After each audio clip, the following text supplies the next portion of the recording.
गरीब जनता का सहारा में डूबे पैसों को वापस दिलाने में केंद्र सरकार झारखंड राज्य को बिल्कुल मदद नहीं कर रही है। सहारा ने न जाने कितने गरीबों को बेसहारा कर दिया है। सहारा में झारखंड के लोगों के लगभग 2500 करोड़ की राशि डूबने की आशंका है। 3 लाख से ज्यादा छोटे बड़े निवेशकों का पैसा फंसे होने का अनुमान है। धनबाद के लगभग 1872 लोगों ने राज्य सरकार से शिकायत की है। राज्य सरकार लगातार केंद्रीय रजिस्ट्रार को पत्र लिखकर पैसे वापस दिलाने की मांग कर रही है, लेकिन माननीय सुप्रीम कोर्ट के निर्देश के बावजूद केंद्र सरकार मौन है। फाइनेंस मिनिस्टर और ऑनरेबल निर्मला सीतारमण जी द्वारा प्रस्तुत केंद्रीय बजट 2025-26 ने व्यापक आलोचना को भी जन्म दिया है। केंद्र सरकार के सबका साथ सबका विकास के दावे के बावजूद बजट भाजपा शासित राज्यों का पक्ष लेता हुआ और झारखंड जैसे विपक्ष शासित राज्यों में राशि और परियोजनाओं के आवंटन में भेदभाव करता हुआ साफ प्रतीत होता है। झारखंड भारत में सबसे समृद्ध संसाधन युक्त राज्यों में से एक है, जो कोयला, आयरन ओर और अन्य खनिजों के विशाल भंडार के माध्यम से राष्ट्रीय अर्थव्यवस्था में महत्वपूर्ण योगदान देता है। इसके बावजूद इस बजट में राज्य की बड़े पैमाने पर अनदेखी की गई है। राज्य सरकार को केंद्र सरकार द्वारा कोयले की रॉयल्टी के जो देने थे 1,36,000 करोड़, हमारे माननीय मुख्यमंत्री हेमंत सोरेन जी के बार बार वहां पर पत्र लिखने के बावजूद अभी तक वो पैसा नहीं दिया गया है और इस बजट में भी उसका कोई ऐसा उल्लेख नहीं किया गया है, जबकि उस पैसे से हमारे राज्य में बहुत काम हो सकता है और माननीय हेमंत सोरेन जी का जो सपना है अपने समृद्ध राज्य को देश का नंबर 1 राज्य बनाने का, वो पूरा हो सकता है। इसलिए मैं रिक्वेस्ट करती हूँ कि जल्द से जल्द उस राशि का भुगतान कर दिया जाए। झारखंड में धनबाद में आप जानते होंगे कि झरिया में कोयले पर आग लगी हुई है जमीन के नीचे सालों से। उसके लिए मुझे लगता है कि डिजास्टर मैनेजमेंट एक बजट होना चाहिए कि करकट्टा, खोलियरी, झरिया, जहां बहुमूल्य कोयला देश का जलकर राख हो रहा है, पॉल्यूशन हो रहा है, लोग वहां से माइग्रेट कर रहे हैं, इस पर ध्यान देने की जरूरत है। यहाँ तक कि देश की जो राजधानी दिल्ली है, दिल्ली में भी जो पॉल्यूशन के लिए पूरे देश में इस बात की चर्चा है, इसके लिए भी मुझे लगता है कि डिजास्टर मैनेजमेंट बजट अलग से अलोकेट होना चाहिए। गरीब जनता का सहारा में डूबे पैसों को वापस दिलाने में केंद्र सरकार झारखंड राज्य को बिल्कुल मदद नहीं कर रही है।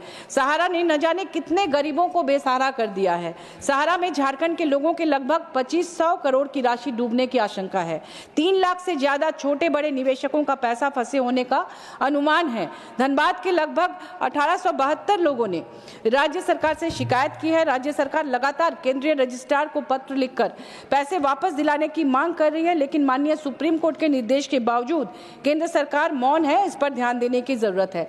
जल जीवन मिशन के तहत वित्तीय वर्ष 2024-25 के लिए झारखंड को 2,11,422 करोड़ का आवंटन दिया गया था, लेकिन जनवरी 2025 तक केवल 29,517 करोड़ ही दिया गया केंद्र सरकार द्वारा, यानी स्वीकृत राशि का 14% ही जारी किया गया।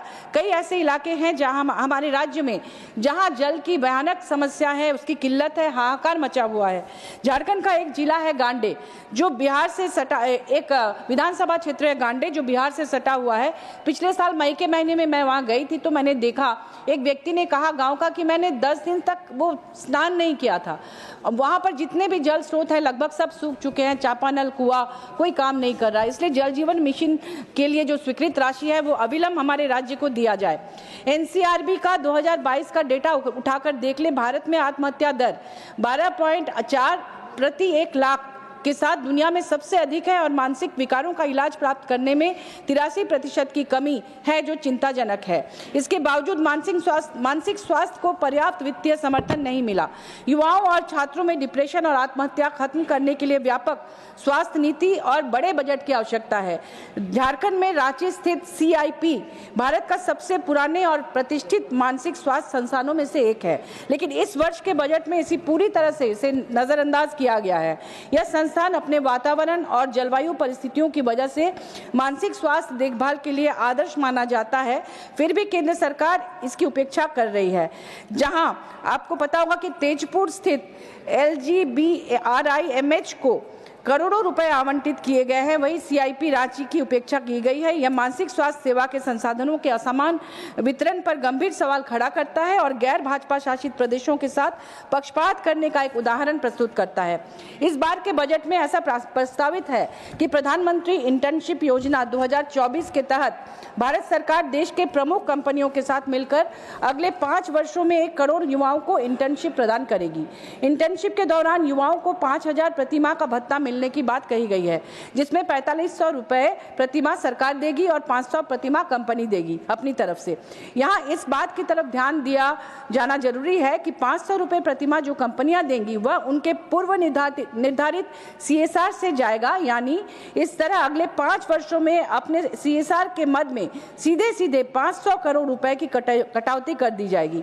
यानी यह योजना पहले से चल रहे कॉर्पोरेट सोशल रिस्पॉन्सिबिलिटीज की कीमत पर भाजपा सरकार का अपना विज्ञापन है। इस तरह शेष 4500 रुपए प्रति माह किस मद से देने वाली है यह भी स्पष्ट नहीं है। बहुत संभव है वह भी किसी पूर्व निर्धारित बजट का डायवर्शन है। अतः इस स्तर पर सरकार को अपनी स्थिति स्पष्ट करनी चाहिए और इस योजना के लिए अलग से बजट का प्रावधान किया जाना चाहिए, क्योंकि जिस इलाके में कंपनियां काम करती हैं वहां के पॉल्यूशन से निपटने की जिम्मेदारियां कंपनियां उठाती हैं। प्रोजेक्ट अफेक्टेड एरिया में CSR फंड का इस्तेमाल art, culture, education, sports, women empowerment, गरीबी उन्मूलन, लोकल इंफ्रास्ट्रक्चर डेवलपमेंट जैसे महत्वपूर्ण कल्याणकारी योजनाओं के लिए किया जाता है, जिन्हें सरकार अपनी तरफ से इंटर्नशिप मद में खर्च करने को बाध्य कर रही है। जबकि सच तो यह है कि इंटर्नशिप के बाद बस 2 मिनट कोई जॉब गारंटी नहीं है, जैसा कि मुझे मेरे सवाल पर माननीय मंत्री जी ने कहा था। ऐसे में हो सकता है कि युवा बाद में बाहर नौकरी के लिए चले जाए और स्थानीय लोगों को CSR मद से मिलने वाले लाभ भी ना मिले। कहीं ऐसा ना हो कि 6 महीने से साल भर के लिए ट्रेनिंग प्राप्त युवा अग्निवीर से बहाल हुए युवाओं की तरह ठगासा महसूस करे, जबकि अग्निवीर में तो फिर भी 3 साल की नौकरी है। वादों की गठरी, मैं 2 पंक्ति बोलकर खत्म कर रही हूँ कि किसी ने कहा है, ठीक ही कहा है कि वादों की गठरी उठाए फिरते हैं, हक की बातों को दबाए फिरते हैं, रोजगार के नाम पर मिलती है तालीम और सपनों को बहलाए फिरते हैं। धन्यवाद।